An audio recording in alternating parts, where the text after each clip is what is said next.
Hi, my name is James Kimber. I'm a physician assistant and founder of PA Mentor Online, bringing you the best tips and tools you'll need to get into a PA program. On this channel, we do strategy videos for pre-PA students who are thinking about becoming a PA or currently in the application process, as well as interviews with students who used our services and successfully got into a PA program. If you're new to the channel, don't forget to hit the subscribe button. You don't want to miss out on any of the interviews, as it might be one of the programs that you're thinking about applying to. Or if you have specific questions about one of the interviews we've done, or just questions in general, don't forget to leave them down below in the comment section. Thank you. Welcome to Physician Assistant Mentor Online. Welcome back. I got my new shirt in the mail today. We're, as you can probably tell, interviewing somebody from University of Texas Physician Assistant Program. Really like this shirt. Actually says Physician Assistant on it. It's pretty special. We met Heather at a pre-PA program at San Diego State University.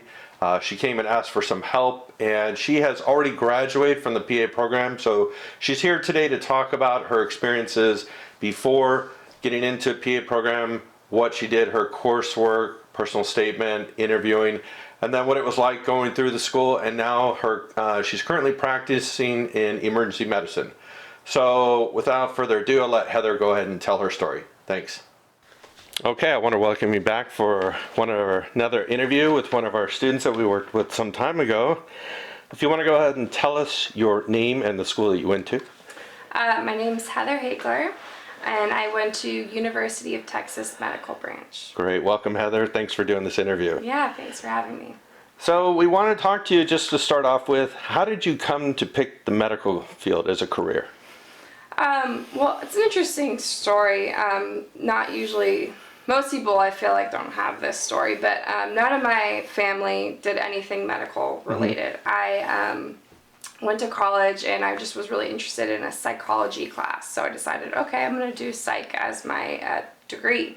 And as I was in that psychology major, I took a class called biological psychology, which is basically just like the physiological, more medical aspect of psychology. And that was the class that really, got me ticking. It really interested me the most. And I thought, okay, well, maybe this interest in psychology and people and the way they act and stuff like that really maybe more had to do with the medical aspect of that. And so, I overstudied in that class. I really continued to chase that, and I realized really my love of psychology was really more so a love of the medical side and just the medical field in general. So that's when I kind of started to explore those options, and I kind of went from there. Okay.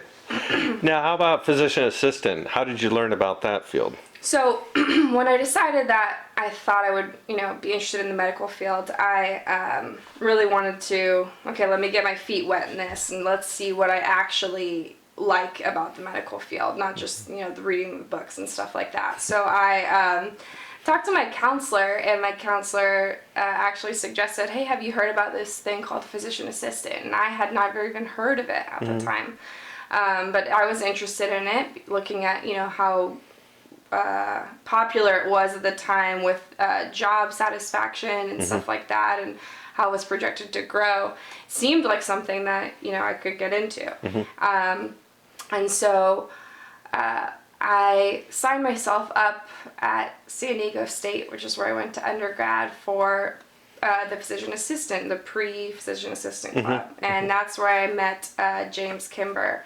And he, kind of the stars aligned, and he needed someone at his practice to help, medically assist. And it was really, truly there that I found, wow, I like what he does. I like how he interacts with the people around him. I like how he interacts with his patients. Just watching him with his patients was like, wow, this is something that I could see myself doing. And I felt like within that medical framework, this was my position that I felt I personally fit best in. I also did, I was an EMT, so I did an EMT class, and just to kind of see the different aspects of healthcare from the minute 911 is called until, that patient sees the doctor or the physician assistant at the end of the day, going through that whole process and really getting my feet wet in all of it. Looking back, I looked at the people who I looked up to and who I wanted to emulate, and those were all the physician assistants, so it just fit. So tell us a little bit about your undergraduate experience. You mentioned you went to San Diego State University. Mm-hmm. Did you feel that university provided you with all the coursework, the prerequisites that you needed to apply to a PA program? So, yes and no. I thought they tried, because PA was such a small niche within all of San Diego State, it's a huge school.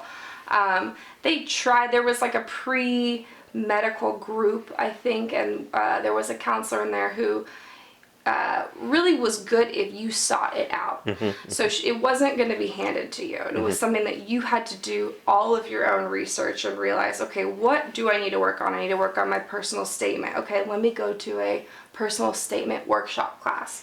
And so, yes, it was helpful if you were the one seeking it out. Was it going to be handed to you like, okay, pre-PA, these are the classes you need to take? Absolutely not. Yeah. So I think that is a challenging thing for most students, myself included. I mean, every semester I'd have to sit down. Okay, are my prereqs lining up? Am I going to be able to graduate on time? Do I have all my community service hours? So it really was, I think a lot of it needs to be self-motivated and you need to find it yourself.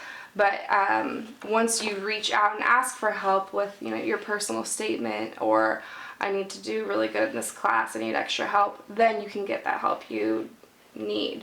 But as far as just, pre-PA, I don't think that there's, not that I know of, any one school that it has that set out in a cookie cutter, here you go.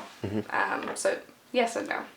Were you able to complete your prereqs at San Diego State, such as your anatomy, physiology, micro, and everything? Yes. Okay. Yeah, I was able to complete all my prereqs, thank goodness.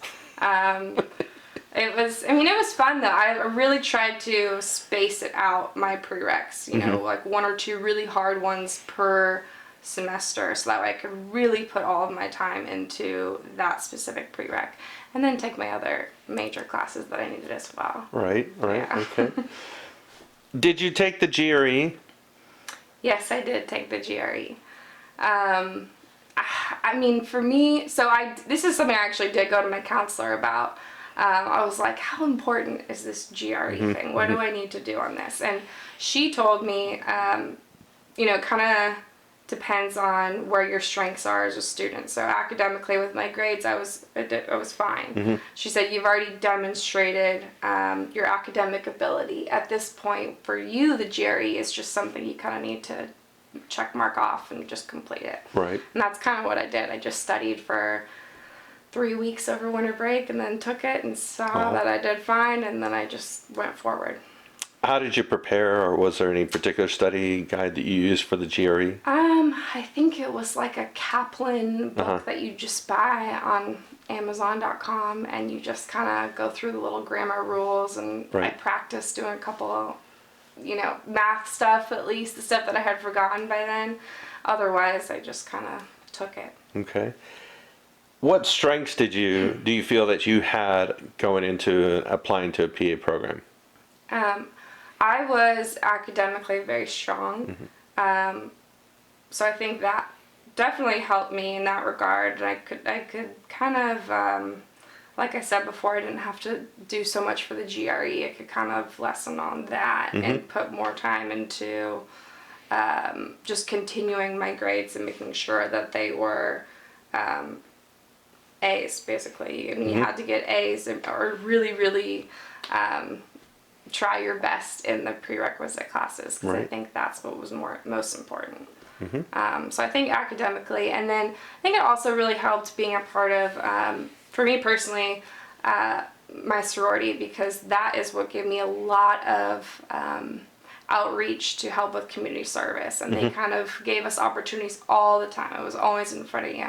So for me, it was nice because those were kind of they're kind of laid out for us, So those two things.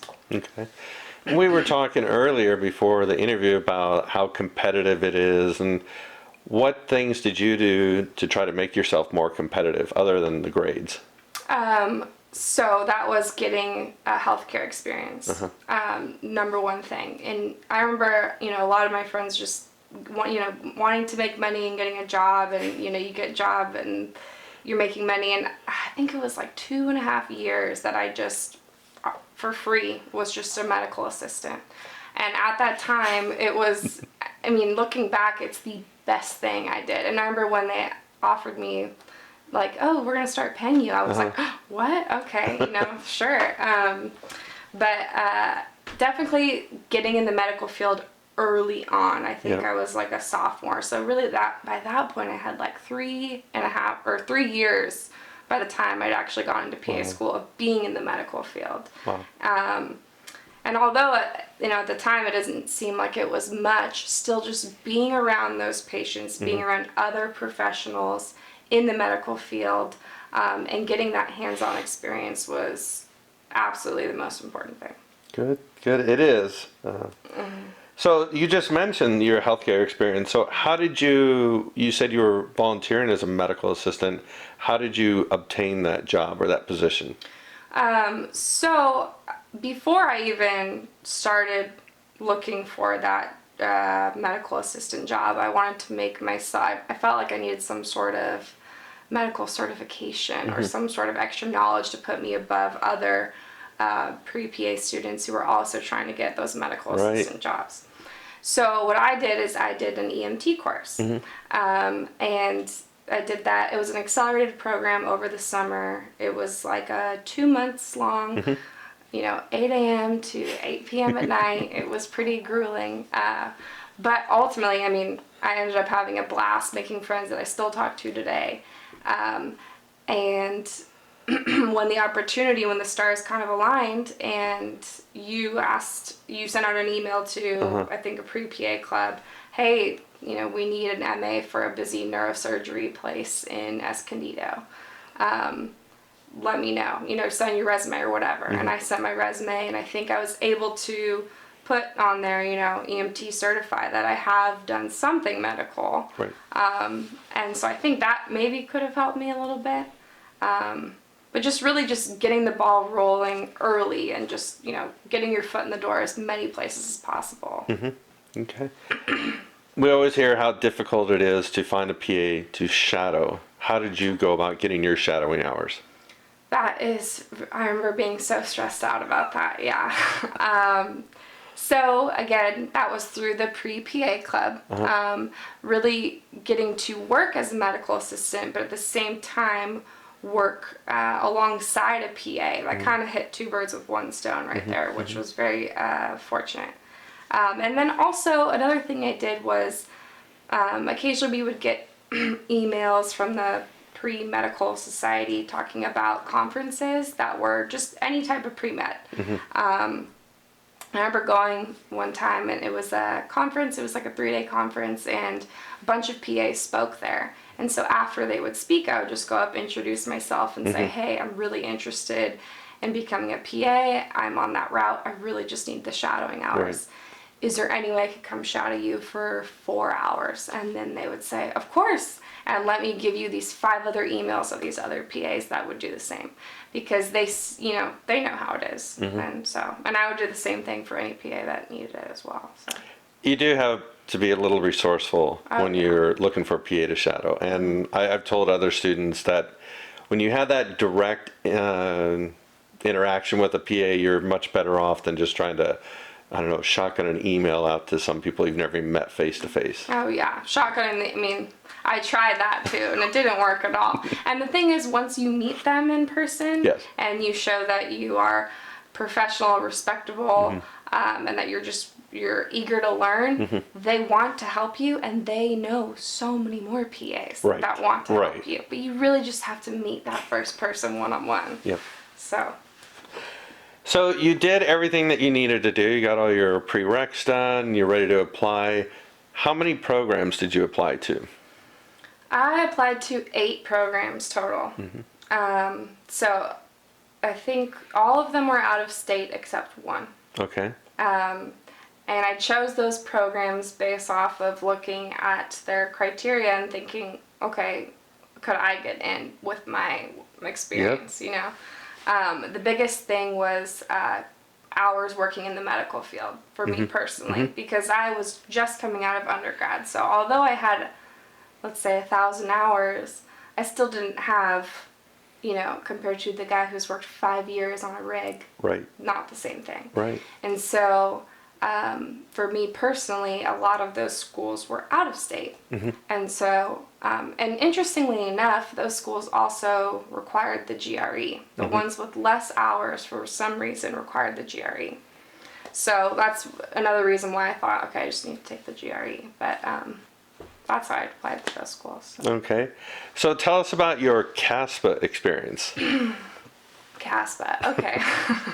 So, CASP, I remember it just being like 4 main parts. I remember looking at that diagram on the CASPA page. There's 4 main parts. And so I would just plug away at one part and set a deadline for myself and be like, by this day, this part needs to be done. Check it off and it would just be done. So just making a list and compartmentalizing it, I think made it a little bit of a easier pill to swallow. My mom would always tell me, I would always get freaked out and while I was applying, and she'd always say, how do you swallow an elephant? One bite at a time, you know, and I could still hear her saying that today. So I just think it was compartmentalizing and little bits at a time. Did you start your CASP application right when it opened up, or did you wait a little while? I started it right away. And then how long do you think it took you to complete? I'd say like a month or 6 weeks. Yeah. I think really just, and that was just like fine tuning everything. Really everything was already in there. It was just those extra little, oh, I need to log more hours, or I want to make a couple changes to my personal statement. But pretty much it was done once I started it. Okay. So you did your CASPA, and then the wait begins. And then you start to get letters. How many programs did you interview with? So I interviewed with 5 programs. Okay. So I got 5 interviews. And let's see, the first one I want to say was in the end of September. Okay.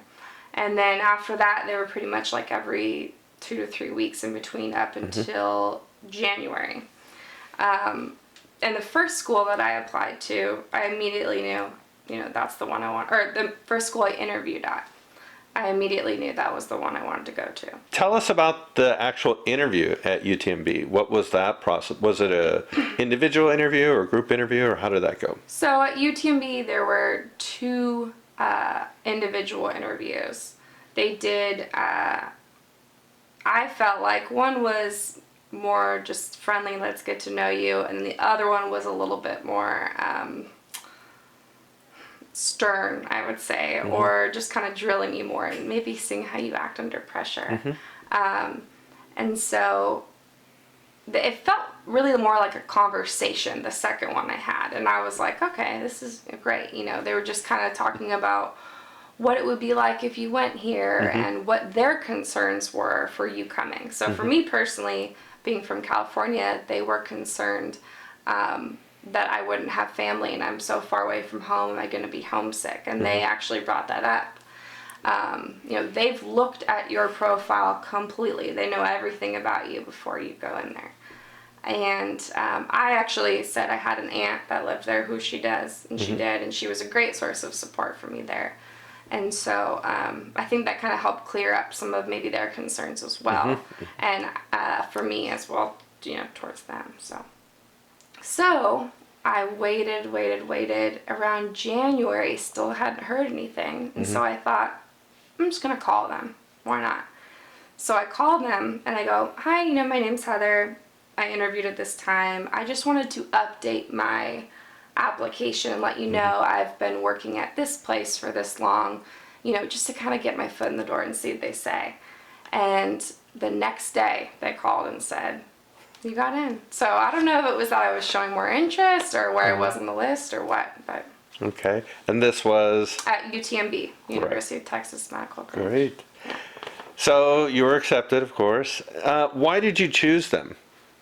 So I loved UTMB the minute I got there because I just felt like they were very warm and that they wanted you to be there. They didn't have that attitude that was like, what can you do for us? Or we're so prestigious. And I remember one of the first PAs that was head of the program at the time talked, and she said, I have an open door policy. And she said, you can come in whenever you want. We're going to get you through this experience. It will be the hardest thing you've ever done, but we're going to get you through. And that's exactly what they did. And just my interviews with all of the staff and my interactions with everyone, they were just so warm and welcoming. And I thought, if I'm going to do the scariest, worst thing of my life, I want to be with these people. Right. And that's why I chose that school. Great. So the first day you arrive, first day of class, if you can remember, what was that like? Terrifying. Terrifying. And, we had to wear business casual, and I wasn't even used to wearing business casual. I'm sitting there in my little outfit and looking around. Are we going to bring out our laptops, or are people going to write on, note papers? They just were like, put that stuff away, let's just get to know each other. And we had small groups that we did during the summer. That's when we started. And that's where I really was able to grow a lot more comfortable just with the 5 or 6 people. And then I started sitting by those people at lunch, and I started sitting by those people in class, and that's what made it a little bit more comfortable and homey, I'd say. So it was really scary at first, but ultimately I think they kind of break it up to make it smaller groups to make you just feel more comfortable. So your first year at UTMB academic, did you have any problems? I had the problems I think everyone had Right, at the beginning. For me, it wasn't that the actual work itself was so difficult. It was the amount of work and the amount of time that needed to be done. I remember that first round of tests. I think we had an anatomy test and a physio test, or a pathophysiology test, and 2 other tests, and they were all that first week, or not the first week, but the first round. And I did not leave my apartment for 5 days straight. And I remember coming out of there and the sun actually burning my eyes. So learning how to balance, I think for me, was the hardest thing at the beginning. And just the amount of work and realizing, can I actually do this? Okay, yeah, everyone else is doing it, I can do it, But I don't think the work itself was so hard. Actually, anatomy lab, I had a lot of problems with in the beginning. The cadaver lab was the first 2 tests were so difficult for me. I don't know what it was. And so I said to myself on the last one, I'm going to make 100%. I'm going to do 100%. And I just stayed in there all day, all the time. And those anatomy instructors probably got so annoyed with me because I'd say, well, what is this? What does this one do? What is that? And I got 100 Good. on my last one. Okay, so your second year, the clinical year, how was that, your rotations? That was great. That's when it kind of started to become fun, I think, a little bit more. But with that, it was also a little bit challenging because at the particular school I went to, and I don't know how this is with other schools, but every month they would send you to a new rotation, but it doesn't mean 30 minutes, an hour down the road. This was, okay, your rotation's in Dallas, now it's in Austin, now it's in Houston, now it's back in Galveston. So you had to live out of a suitcase. Some people lived out of their cars. And, just move to a completely different area, immerse yourself in that, figure out where the grocery store is and the Target and, everything like that. So I think it was just the moving every month that was difficult for me. But once I was there in the actual rotation, they really do a good job of just immersifying you in that culture. And once you just make friends with everyone, the nurses, the MAs, everyone, because everyone will help you if you help them, and just start laying that foundation for the teamwork environment, Okay, so you finished and graduated. Now tell us about, you've been working as a PA. So tell us about that process. I mean, how did you pick, or I should say, what field do you currently work in? So I work in emergency medicine. Okay. I'm actually in a fellowship currently, and that's something I never really thought I would do.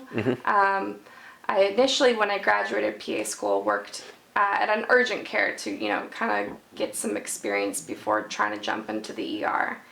And I quickly learned that in order to get that experience and that more instruction formalized, which is what I wanted for emergency medicine, I was going to need a fellowship to do that. Because in the ER it can get so chaotic, and if you don't know what you're doing or you don't feel comfortable, you can get really overwhelmed.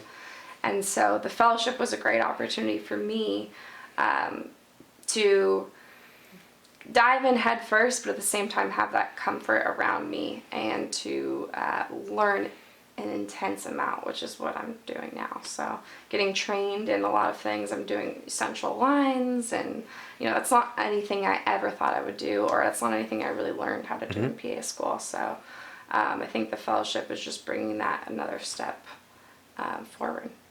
And for those who are probably going to wonder, what's the name of the fellowship? Tri-City Emergency Medicine Fellowship. Okay. Yeah. So it's just through Tri-City, which is in Oceanside.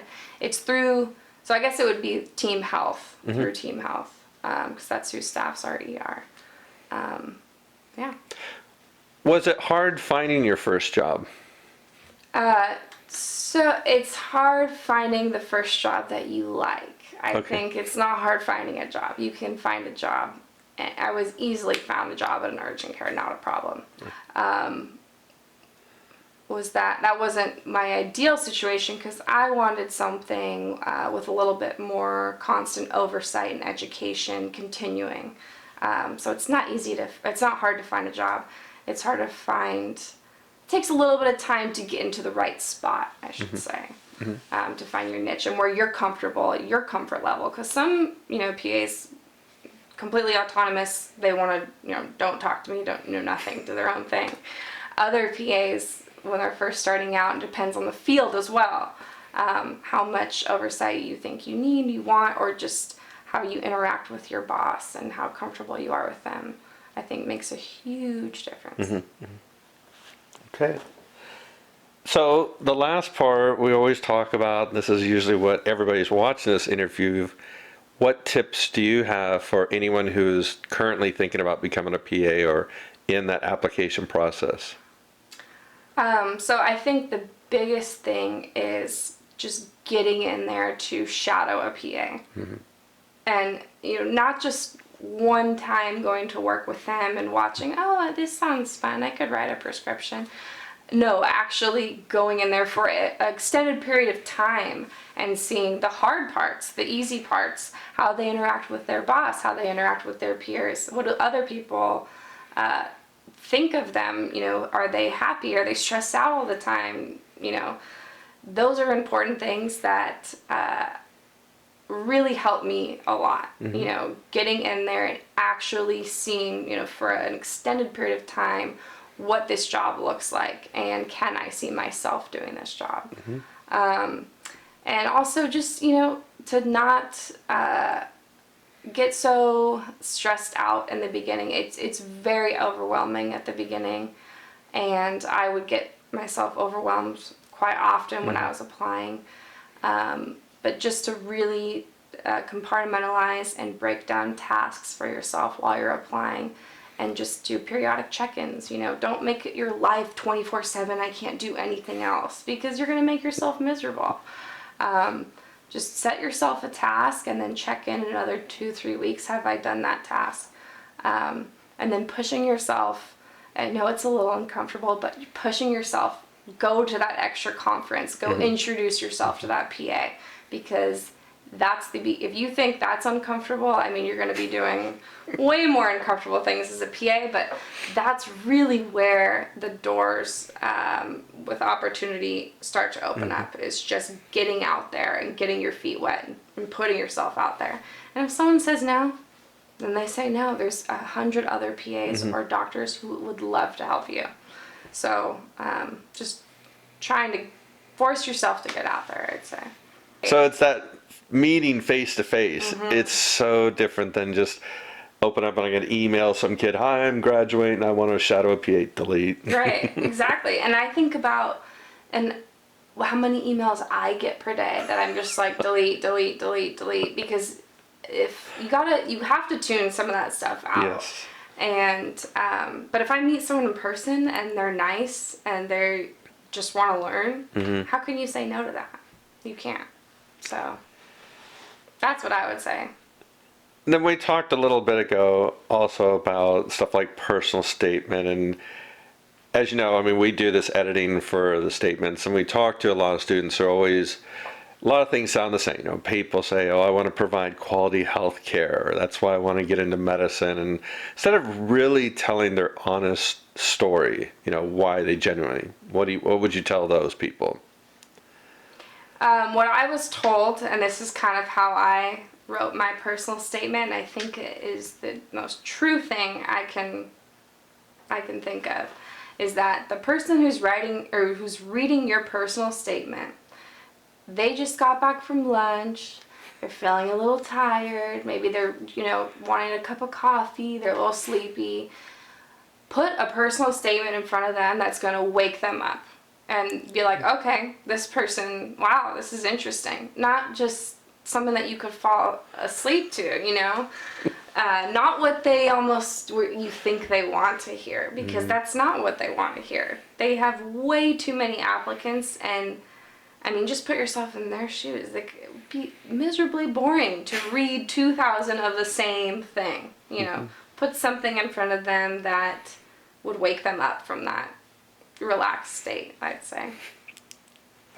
That's what I did. I mean, my opening statement was my first ride along as an EMT. Some kid got hit by a train, and I'm like 21, 20 years old, and I'm in this EMT outfit, so awkward, and it was an EMT, all bigger guys, and they're like, okay, so when we're riding along when we're walking along the tracks, like, look for any body parts.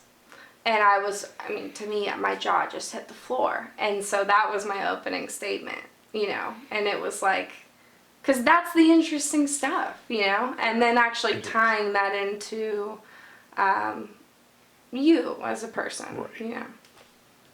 Okay, well, I want to thank you for doing this interview with us. It's been a long path. I remember when you first came into our office, and now you're out there working and doing things that I don't even know what you're doing. When you talk about troponins and stemming and stuff, like, I remember those from the PANTS test, but that's about it. But Yeah. I appreciate you taking the time and doing this for us, and Of course. Good luck with the rest of your fellowship. Thank you. Welcome to Physician Assistant Mentor Online.